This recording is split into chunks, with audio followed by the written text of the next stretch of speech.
Latin America's year of elections so far has seen its fair share of formidable front-runners. From Claudia Sheinbaum in Mexico to Luis Abinader in the DR and Nayib Bukele in El Salvador, polls have seen this year's victors coming from a mile away. But here comes Uruguay, always Latin America's cool, moderate outlier. Hi, I'm Luisa Lemy with ASCOA Online. If you look at polls right now in Uruguay, a month from the October 27 presidential race, there's a split between two candidates. Yamandu Orsi, the candidate of the center-left Frente Amplio, fathered by the most popular Uruguayan politician ever, Pepe Mujica, leads the voter intention. Yo quiero también un país cada vez más solidario, porque nuestra gente no puede seguir esperando. But the right-wing party's coalition candidate is right behind, Álvaro Delgado. He represents the continuation of Luis Lacalle Pou government. Nosotros damos certeza. Quiero ser el presidente de las certezas. A runoff is likely. But another decision on the ballot deserves perhaps as much attention as the president. A plebiscite on Social Security that pits the political establishment across the spectrum against the people. The referendum will ask voters if they would like to revert the pension reforms that happened in the country in the past year, and both sides of party coalitions are against it. Even Pepe Mujica said this would bring up chaos. En diálogo con el semanario Búsqueda, José Mujica dijo que se generaría un caos en Uruguay. Además señaló que cualquier cambio a la reforma de la seguridad social debe hacerse por ley. But polls say Uruguayans like the idea. I would say there's a kind of third candidate that's not actually a candidate, but it's really defining this election. It really is beginning to crowd out other issues in this election. So that's new, and I would say this is novel in the election compared to previous elections, just how central this plebiscite has become. That's Nicolás Saldías, a senior analyst at the Economist Intelligence Unit for Latin America and the Caribbean. In this episode, we chat about how Uruguay, the small country that has always taught others how to be centered and focus on the issues, could be approaching a crossroads moment with its political establishment. The plebiscite is a real risk for Uruguayan democracy in this way. The entire political establishment, from left to right, the elites, have come out against this. If the population votes in favor of it, despite what the establishment says, this could be Uruguay's Brexit moment.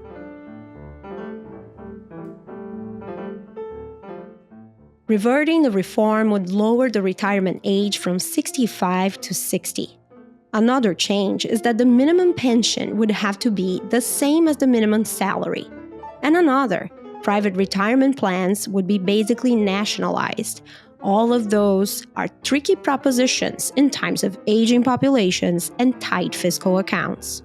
And it would raise major questions about what to do with the over $20 billion in pension savings individuals have. Where would that go? Who would administer it? How would that be done? Saldías spoke with me about how Uruguay's political coalitions are approaching the presidential race and the plebiscite, and what's ahead for the new government in terms of voter concerns. Thank you for being with us. We appreciate all of our listeners, from Montevideo to Ontario, Moscow, or Cape Town. If you're trying to keep up with Latin America's election this year, check ASCOA Online's election guide at as-coa.org/2024. You will find all episodes of our special series on elections there and poll trackers on races like this one in Uruguay. Also, stay tuned for an upcoming episode on Brazil municipal elections. And if you haven't already, subscribe to the podcast to ensure you hear every episode.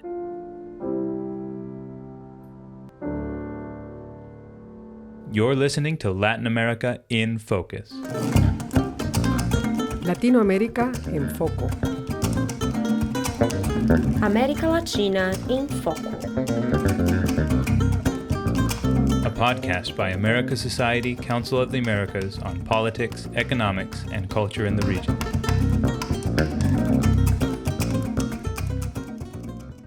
Thank you so much for being on Latin America in Focus podcast, Nicolás. We really appreciate your time. Thank you. Nicolás, could we start by you telling me who are the main characters in this election, in this story in 2024, and how is this election different from the previous one? Okay, so the election has two main characters. The first one is the presidential candidate for the Frente Amplio, which is a left-wing party, Yamandu Orsi. Pero hay un Uruguay progresista, un Uruguay de izquierda, que fue cambiando herramientas y fue construyendo una matriz de protección social que viene de lejos, que nosotros queremos defender y repotenciar. And then the candidate for the Partido Nacional, which is the largest party of the five-party coalition that currently is in power, Álvaro Delgado. Quiero ser un buen presidente porque merecemos seguir con este rumbo de desarrollo, de inversión, de empleo, de sensibilidad social, de libertad, de descentralización, de tolerancia, de respeto. One of these two is most likely to become the next president of the country. Both of their parties poll the highest numbers in opinion polls. And I would say there's a kind of third candidate that's not actually a candidate, but it's really defining this election, which is the pension plebiscite. It kind of is dominating now increasingly the discussion of the election in Uruguay, which was kind of to be expected given the scope of this pension reform. But it really is beginning to crowd out other issues in this election. So that's new, and I would say this is novel in the election compared to previous elections, just how central this plebiscite has become. You know, the incumbent president, Luis Lacalle Pou, cannot run for immediate re-election, but he's still a pretty popular leader. How is this shaping up? So, as you stated, Lacalle is the current president, and he can't run for re-election, but he is by far very popular. And I would say the thing that is favorable for him is that the economy is actually not doing that badly at all, actually. If you look at the statistics, employment is way up. If you look at salaries, they have recovered from the pandemic and they've surpassed pandemic levels. Economic growth this year will be over 3%. For Uruguay, that's important. Uruguay also has announced major investments, right? Google has announced an $850 million data center in Canelones, which is a huge investment for a country the size of Uruguay and a good indicator of Uruguay's reputation globally, especially with these, high-tech investors. So there's lots of things happening in Uruguay that are positive, and I think the population does, give Lacalle some credit for that. His approval rating is around almost 50%, not quite, but around 50%. But interestingly, his disapproval rating is in the 30s. So there's a lot of Uruguayans who are, in between, but the fact that he has such a high approval rating at the end of his term is a big plus for Álvaro Delgado, who was Lacalle's personal secretary and now is running as the candidate for the Partido Nacional. He is the continuity candidate. So Delgado basically will keep Uruguay on a trajectory of rather moderate, rather pragmatic pro-market reforms. On the other hand, you have Yamandu Orsi, who you stated is the candidate for the Frente Amplio, the left-wing party. And he's a very popular intendente of Canelones. It's the department next to Montevideo. It's the second most populated department in Uruguay.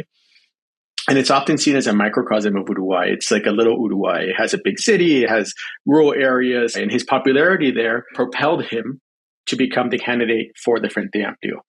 He also had the strong support of Jose Mujica, who was the former president of Uruguay, who's internationally renowned for his austere lifestyle, I guess you could put it that way, and his beetle. And he gave Yamandu a lot of backing in the campaign, the primary campaign. And so that primary was interesting because Yamandu winning kind of affirmed the Frente Amplio's more centrist wing. So the Frente Amplio's policies are a little murky. They're not as clear because there's a lot of policy divisions within the Frente Amplio still regarding what the policies of the next government would be. But in general, it will see more social spending. In general, it will probably be more willing to increase taxes. The Delgado says that he will not increase taxes. Potential Yamandu administration has not ruled that out. as a potential path towards fiscal consolidation. And the Frente Amplio split on the issue of the pension reform, which is, I think, really important. So the Delegado party is vehemently against the reform, and as are all the other coalition parties. The Frente Amplio is split in half. Got it. The pension reform, it's basically a question to Uruguayans if they would like to revert a reform that was done under La Calle Pou, right? So yes, and a little bit more. So basically what the plebiscite, this is a third candidate in the race, this is what I would say. The candidate with no name. What this plebiscite is about is the following. It's a constitutional reform. Okay, so it would be put in the Constitution if it was ratified by the population that would guarantee three things. Number one, it would guarantee that the minimum pension would be equal to the minimum salary. The second thing they would do is that it would lower the retirement age to 60. Now, La Cache's reform raised it to 65. Okay, so it would bring it back down to 60, right? And the third thing would be to make it so that there would no longer be private pension funds in Uruguay, which is called AFAPs. They would no longer be able to exist. And so the last one is the most controversial element because it would violate, it would seem, property rights. And it would raise major questions about what to do with the over $20 billion in pension savings individuals have. Where would that go? Who would administer it? How would that be done? So it's not that it's not like you can't do it in the future. It's retroactive. So it takes what is already there and nationalizes it effectively. And so that would lead to legal jeopardy for Uruguay, significant challenges for Uruguay's reputation globally, and potentially massive costs. That's way bigger than people might generally think when they're reading about this referendum question, right? What are the economic implications for Uruguay's economy if this moves forward? They would be significant. They would be actually very big. So the first thing is that because it's a constitutional reform, you have to do it. There's no wiggle room. So that's the first problem. And so that whichever government comes into power would have to tie pensions to the minimum salary, for example. A lot of money that would basically really harm Uruguay's ability to take its fiscal deficit under control. It's already struggling with the fiscal deficit, and that would just make it so much worse, right? So that would really raise risks for Uruguay's public debt. It would raise risks about Uruguay's investment grade because there could be questions about fiscal sustainability related to this massive increase in pensions. It's immediate. That's a major problem. The second thing is that the lowering the retirement age by the Constitution to 60 is economically very short-sighted because, number one, obviously the unfunded liabilities of the pension system now increase again further. So you basically undo a lot of the benefits of the pension reform. But on top of that, Uruguay, like many other countries in the region and the world, their population is aging. And so the amount of time somebody's alive after they retire is growing. So now you have even more years that they're going to be alive and dependent on the system that fiscally is probably going to become very difficult to sustain. And what's important, I would say, is that both the coalition, Delegado and the other members of the coalition, as well as Germain Duorsi, oppose the referendum. And Pep Mujica, he's a referent for left-wing voters in Uruguay. Right. And he even said that this plebiscite would cause chaos. So the fact that you have this overarching rejection of the plebiscite by most political leaders in Uruguay, you would think and you would hope that this would provide some assurance that the voters would vote against this. Why should we be worried? Well, the reason we should be worried is because according to the latest poll by Factum, which is a local pollster that I have seen, 53% of Uruguayans are in favor of it. Why are they in favor of it? So if you actually disaggregate people's preferences in the poll, the vast majority of people agree with raising the retirement or lowering the retirement age. Bad idea, but it's populist. But most people agree with tying the minimum salary to the pension. Very popular. But most people oppose nationalizing or getting rid of the FFs. But the problem is that they're all together. And so people may be voting for 2 and not 3, but they're going to get 3 anyway. Most people don't like, but like, I like 2/3 of this, so I'm going to vote for the 2/3, right? So there's a huge problem here for the Uruguayan political establishment of how to get people to go back from the brink. It'll be a major political issue, even if the plebiscite is rejected, which I assume will happen. Pensions will become, I think, a major political issue anyway for the next government. Looking at voter intention polls, Yamandu Orsi, who is the Frente Amplio's candidate, leads Álvaro Delgado of the National Party by 15 to 20 percentage points. I ask you why, but I also wanted to kind of get another issue here because Orsi doesn't have what he needs to win on the first round. It's a likely runoff scenario for November. What are the chances of the National Party? How much will the National Party have to rely on consolidation of the right to make that difference on a runoff? So I think this is where the granularity comes in of Uruguayan politics a little bit. The Frente Amplio, it's a coalition of left-wing parties. So it's a formal coalition. So what it does is that the Frente Amplio brings all left-wing voters into one party. So that's why it's so high, because it basically monopolizes the left-wing vote in Uruguay. So its support is hovering around 44%, more or less. But if you look at the polls, it's not moving. So it's 44% and it's like a straight line. That's important. The Partido Nacional, right, is the largest party of this governing coalition. Unlike the Frente Amplio, the right-wing parties in Uruguay have not joined a formal coalition. So basically the right-wing parties, on the other hand, have their own presidential candidates in the first round. And then in the second round, they coalesce behind one candidate, whoever that would be. And probabilistically speaking, it would be Delgado. There are some tensions, especially with the Cabildo Abierto party. They're a bit of an amalgam of ideologies. Some are more right-wing, and actually some are kind of left-wing. So it's kind of an interesting party. But because the Frente Amplio coalesces all left-wing parties, the right is beginning to do the same. It's a slow, gradual process.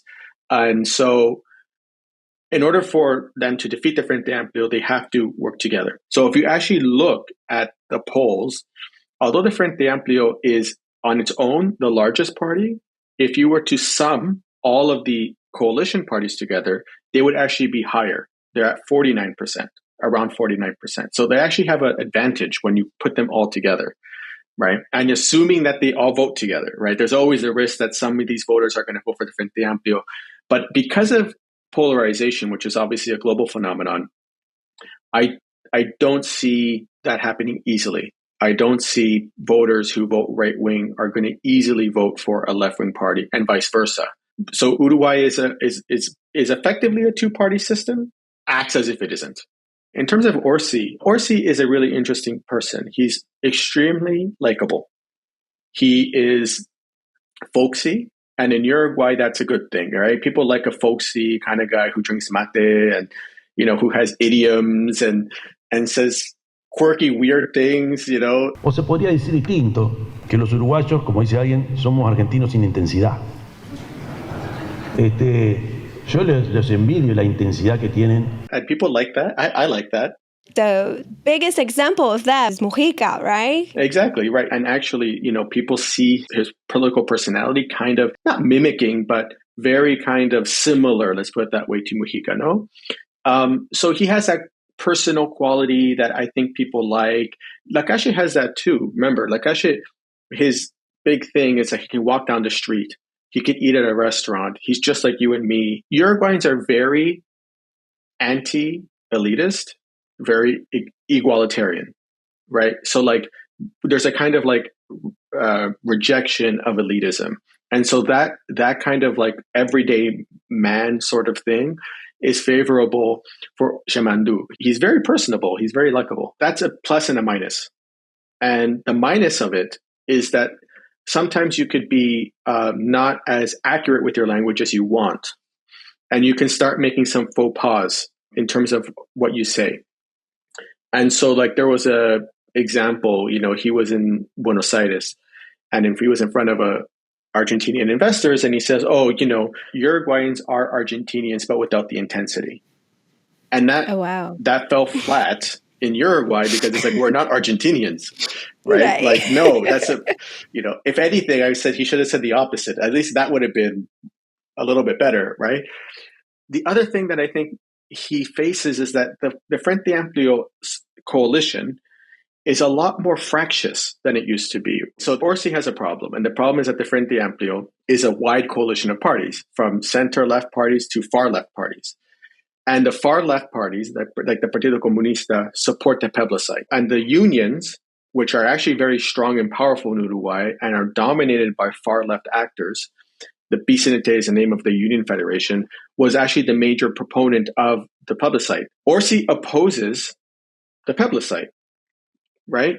And it's actually, interestingly, his vice presidential candidate, Gordolina Cose, during the campaign, she signed the petition in favor of the plebiscite, but says, it's up to you if you want to vote for it. So the official policy of the Frente Amplio is do whatever you want. We're not going to support it. We don't endorse this, but we're also not going to tell people formally not to vote for it. And Orsi's latest decision, which is to appoint Gabriel Odone as the Minister of Economy, who recently said, I oppose it. I think it's a bad idea. So basically you have the elite, the political elite of the Frente Amplio coming out and saying they oppose it. And so what the risk is that a lot of voters who otherwise would have voted for the Frente Amplio, a lot of maybe far left voters, feel that they're being abandoned by the elites in their own party who don't support their policy positions. Voting in Uruguay is mandatory, so everyone has to vote. There's a risk that they will go vote for even further left parties. And that would be, for example, the Unidad Popular. If that party gets enough votes, it's entirely possible or conceivable that the Frente Amplio, which is on the cusp of having a majority in the lower and upper house, is denied that, which would cause a problem for governability for the Frente Amplio if it were to enter power. That's why this plebiscite matters, because it's more than just the plebiscite. The collateral damage is actually quite significant in Uruguayan politics. The plebiscite is a real risk for Uruguayan democracy in this way. The entire political establishment, from left to right, the elites, have come out against this. Okay? If the population votes in favor of it, despite what the establishment says, this could be Uruguay's Brexit moment. It could put whatever government comes into power into a serious problem because it would be seen as not representative potentially of the voters' interests. And I think that's a major risk for Uruguay. That the political establishment, which traditionally has been very strong, the party system is very strong, people do have identified with the parties. If they're all saying no and people say, I'm still voting for it, that's a big question about the representation, right? Who's representing what, right? Because in order for the plebiscite to win, you need the votes of the coalition members to vote as well. It's not just the Frente Amplio alone is not enough. So you need members of the right-wing parties as well to vote in favor of the plebiscite, which would be just a major problem for any government that comes after. And let's talk about how people are not happy, right? The discontent among voters. That brings me to the other referendum question. That is a question about crime. It's a question about night raids being authorized or not in the country. Can you explain a little bit about how this is playing a role in the elections? What I would say is that crime is, according to the polls, the most important issue, according to Uruguayans.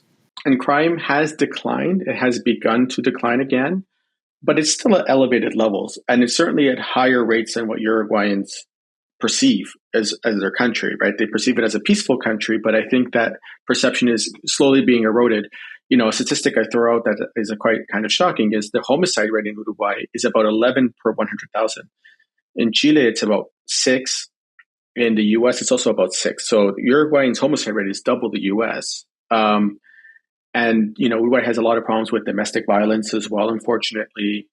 And you are beginning to see the emergence of transnational crime organizations in Uruguay, which is another big problem. In 2019, there was a plebiscite again. There was a vote on a constitutional reform to allow for nighttime raids, but as well as other things, like I think lowering the age when somebody could be charged as an adult. That was rejected, right? This one, on the other hand, because it's just about nighttime raids, the nighttime raids are not allowed by the Constitution. So and that's kind of weird. And so Uruguayans are like, yeah, this doesn't seem reasonable given the challenges we face.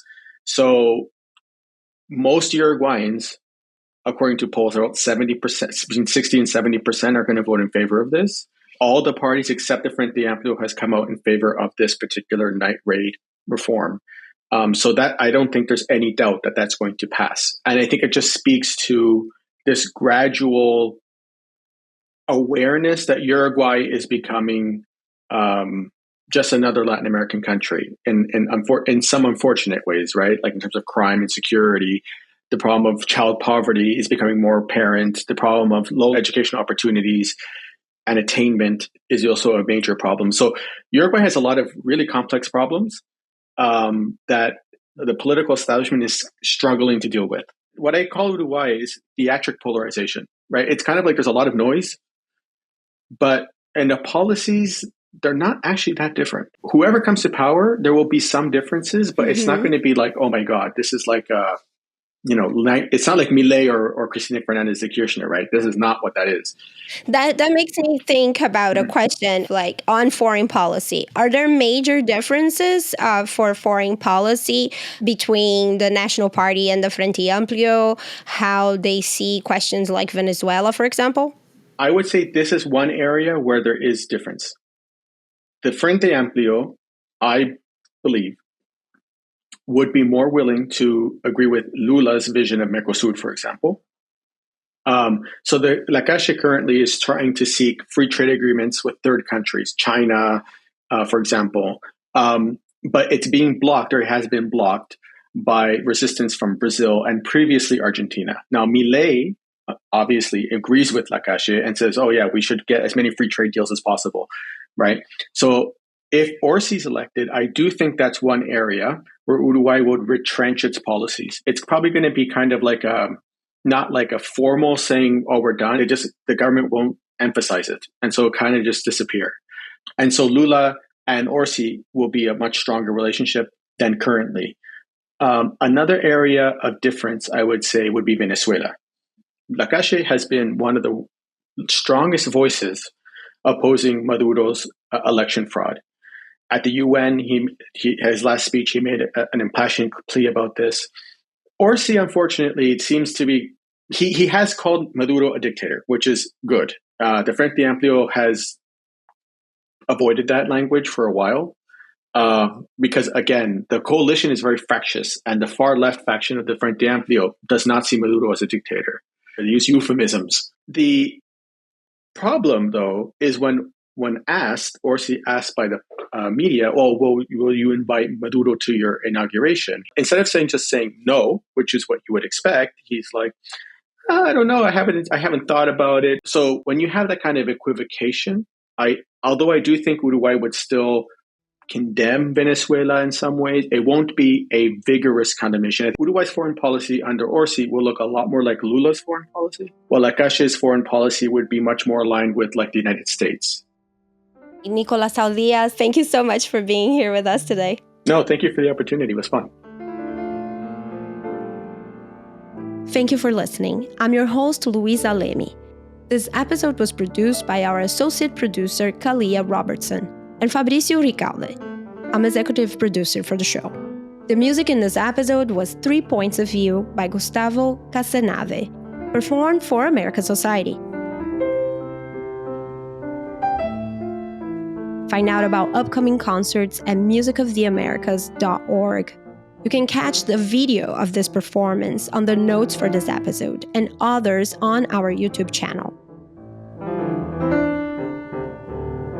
Access other episodes of Latin American Focus at www.as-coa.org/podcast and send us feedback at latinfocus@as-coa.org. Share and subscribe at Apple, Spotify, YouTube, or wherever you get your podcasts. Opinions expressed in this podcast do not necessarily reflect those of America's Society, Council of the Americas, or its members. Thank you.